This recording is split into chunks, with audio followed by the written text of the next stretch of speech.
Juan Carlos Aguilera, muy buenos días. ¿Cómo está, don Fernando? Gusto saludarlo. Como siempre, le agradezco muchísimo su deferencia.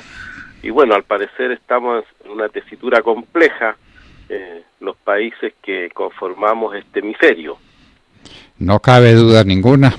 Lo de ayer en Bogotá, Juan Carlos, fue una cosa gravísima, con 7 muertos, que no son poca cosa, con decenas de centros de la policía atacados, con policías heridos, todo a partir de una brutalidad policial que nadie va a justificar ni a disminuir en su importancia.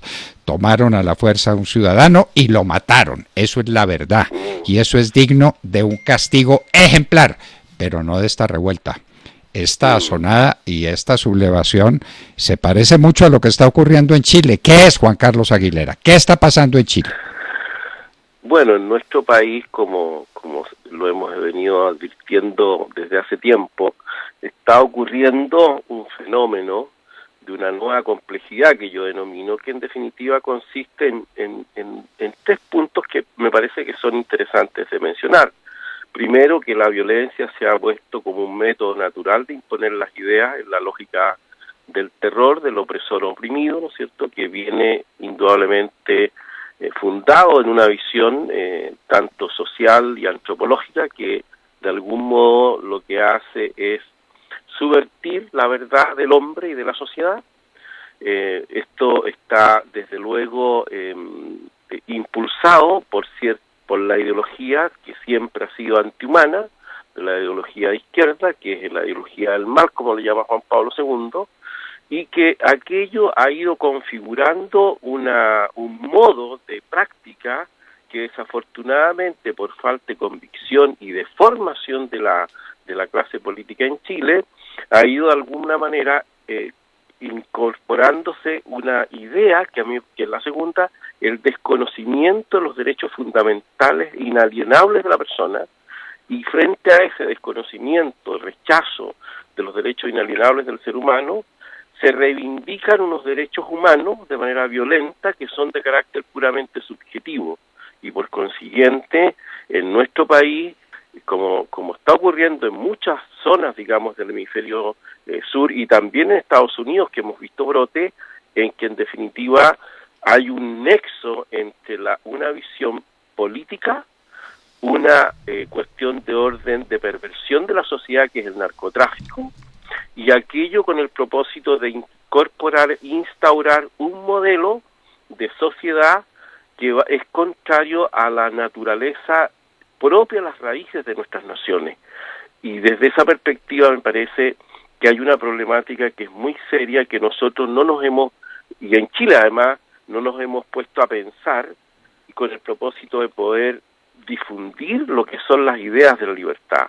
Hoy día nosotros estamos en Chile de alguna manera en una situación de un túnel en el cual estamos próximos a una convención constituyente, una situación de un plebiscito constitucional, en una situación como la que estamos viviendo de pandemia, de problema objetivo y real, y sin embargo estamos siendo llevados de una manera irresponsable justamente por aquellos que son los que están avalando la violencia, y que lo han dicho además, que los resultados de tal plebiscito y de la convención que allí surja no necesariamente va a ser respetado dicho por ellos. Entonces estamos en un clima de violencia delicadísimo, en el cual la gente que es de bien y de orden, aquellos que deberían observar la ley, como decía Andrés Bello, no están justamente aplicando el criterio, y hay una especie de adolescencia política, y hay una especie de renuncia a la prudencia política gubernativa,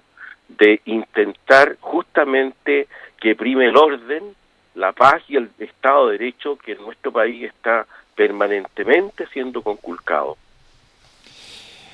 Bueno, yo tengo con respecto a Chile una pregunta que le hago a todo el que puede hacerlo sin que tenga respuesta.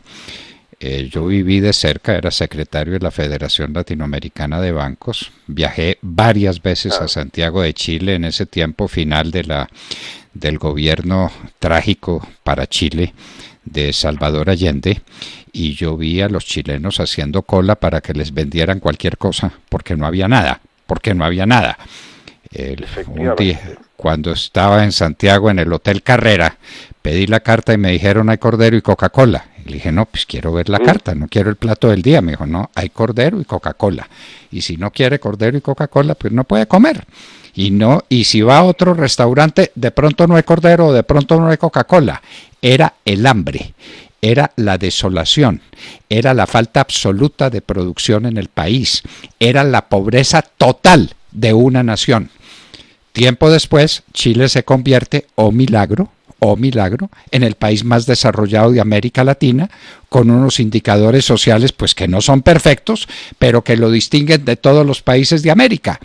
Y resulta que ahora se está hablando en favor de aquel régimen y están considerando a Allende como un héroe. Y yo no entiendo, don Juan Carlos Aguilera, sí. No entiendo cómo puede suceder una cosa de esas. ¿Es que no aprendieron? ¿Es que no vieron?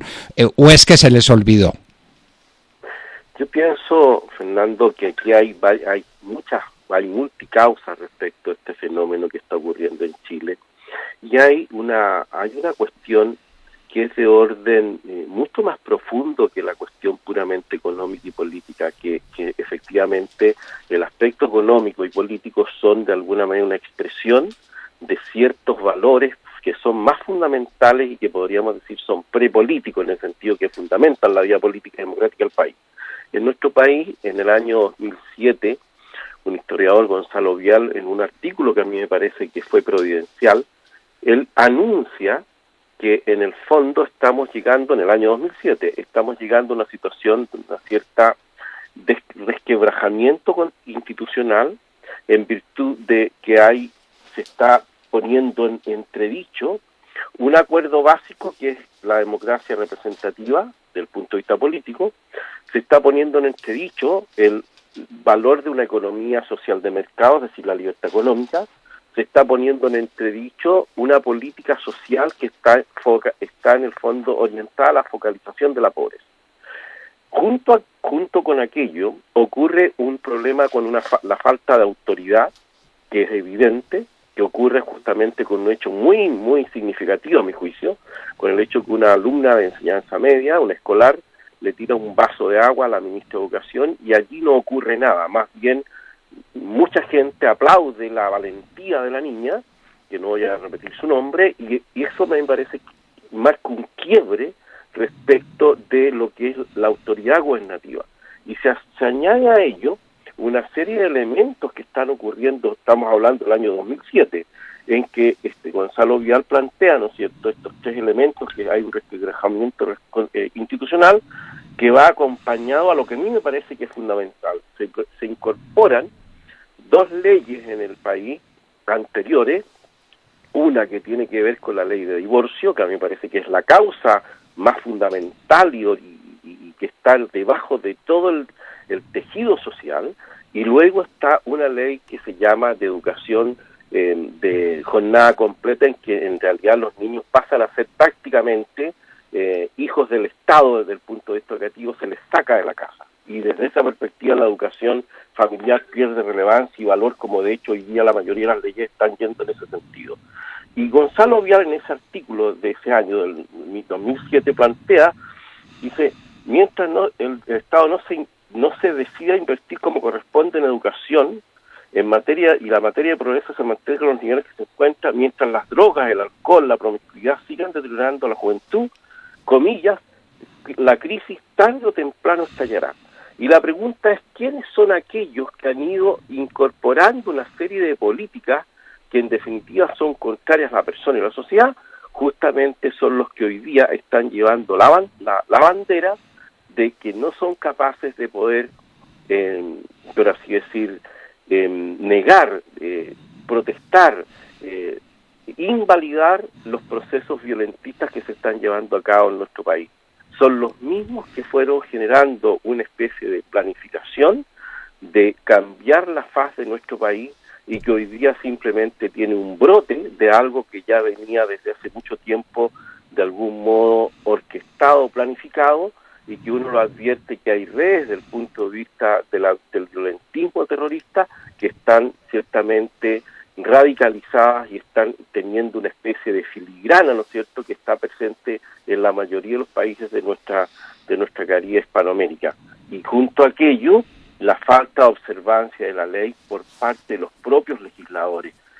Andrés Bello, en un artículo antiguo del año 1848, hablaba acerca del valor de la observancia de la ley, ¿no es cierto?, y que aquellos que justamente son los que tienen que hacer cumplir o encargados de dar las leyes en el gobierno supremo de la nación, decía él, si no las respetan ellos, en el fondo no van a hacer otra cosa que minar las bases sobre las cuales la autoridad de ellos descansa. Y a mí me parece que en el fondo estamos entrando a una situación francamente en que la autoridad política, la prudencia política es la que está ausente en esta tesitura de violencia que estamos nosotros viviendo hoy día. Qué casualidad, en Colombia también las izquierdas se tomaron la educación y también han hecho cosas tan aberrantes como darles clases de educación sexual a niños de 5 y 6 años para promoverles el homosexualismo y para decir que eso es a un niño de 5 años y eso existe y esa es la realidad. Entonces se tomaron la educación y se tomaron otras instituciones esenciales como la justicia. Aquí tenemos una justicia, una izquierda con toga cometiendo toda clase de desastres. Bueno, mire cuánto nos parecemos, Juan Carlos, y esto pues no es una casualidad. Son países con mucha cercanía histórica y con mucha cercanía espiritual, pero lo que hay en el fondo de todo esto es la misma cosa. Cuénteme, el señor Vial al que usted se refiere es pariente de Javier Vial Castillo, mi amigo entrañable que falleció hace un tiempo poco, que era presidente del Banco de... ¿No? No, es Gonzalo Vial Correa, que es historiador en Chile. Que fue un hombre de historia, un hombre muy, y que en el fondo nosotros lo que advertimos, no igual que usted, creo yo que hay dos cuestiones que son fundamentales a las cuales nosotros deberíamos orientarnos, porque así como la izquierda está permanentemente reunida en torno a esta ideología del mal, que en el fondo es el desprecio por la persona humana, pienso que los defensores de la persona, de la vida, la libertad de educación, la libertad religiosa, la libertad de culto, la libertad económica, deberíamos también hacer un empeño serio por tratar, ¿no es cierto?, de establecer vasos comunicantes que permitan que nosotros podamos difundir estas ideas que son las que son propiamente humanas, porque además no es que uno tenga una visión ideológica totalizante, al contrario, es que las personas puedan florecer en un ámbito de libertad, de justicia, y que como usted señalaba muy bien en la última conversación, que me dejó pensando mucho en la afirmación que hizo,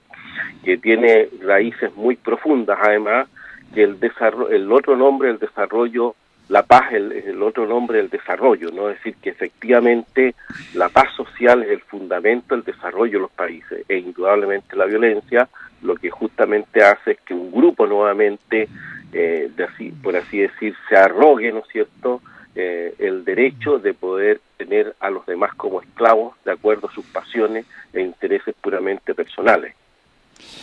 Lejos de mí apropiarme de semejante idea rectora de tantos esfuerzos como los que hay que hacer. Fue nada menos que el Papa Paulo VI quien dijo el desarrollo, exacto, el desarrollo económico es el nuevo nombre de la paz. Sin desarrollo económico no hay paz, ni puede haberla. Por eso los amigos del caos, del desorden, lo que quieren es fundamentalmente acabar con el desarrollo económico. ¿O qué fue lo que hizo Salvador Allende en Chile? ¿Y qué es lo que hace Maduro en Venezuela? ¿Y qué fue lo que hizo Chávez? ¿Y qué es lo que hacen los Castro en Cuba? La miseria, porque solamente en medio de la miseria puede crecer el comunismo. El comunismo es un hijo de la miseria, es un hijo de la pobreza, es un hijo del atraso. Ese es el ambiente en el cual el comunismo puede alentar. En una nación próspera, en una nación que trabaja, en una nación que se supera, no hay comunismo posible. El comunismo es hijo del caos y de la pobreza. Juan Carlos Aguilera, Chile y Colombia dos países muy cercanos en todo, que no pueden estar cercanos en el caos, en la destrucción de los valores, en el abandono de la consideración esencial de la persona humana. Cada uno desde su perspectiva, la mía es la perspectiva católica, la mía es la perspectiva aristotélica tomista, de allá viene, profesor de filosofía del derecho tantos años, ese es mi credo. Otros credos son perfectamente valederos siempre que no sean el credo de la destrucción, de la violencia, de la ruina de los valores esenciales de la sociedad. Juan Carlos Aguilera, un abrazo muy estrecho y tenemos que seguir adelante en este camino de difundir la verdad y de defenderla a costa de lo que sea necesario. Muchísimas gracias. Muy amable, un abrazo grande y ánimo y por la libertad y la dignidad de la persona humana, ¿no? Que es lo que tenemos que ir proclamando, los que somos hijos de Dios, en definitiva. Muchas gracias, Fernando, muy amable. Somos hijos de Dios, herederos de su gloria. De allá viene nuestra dignidad. Tenemos un destino trascendente, un alma humana inmortal y vamos hacia Dios. Por eso tenemos que amar a nuestro prójimo como a nosotros mismos. La violencia que es destructiva, la violencia que es irracional, la violencia está en las antípodas de esa visión que llamamos en otros tiempos o en otros días personalista del ser humano, la persona humana como el centro del universo. Juan Carlos Aguilera, doctor en Filosofía y Letras, profesor investigador y ex jefe de campaña de José Antonio Kast en Chile, estaba con nosotros en la hora de la verdad. Son las 8 de la mañana, 3 minutos.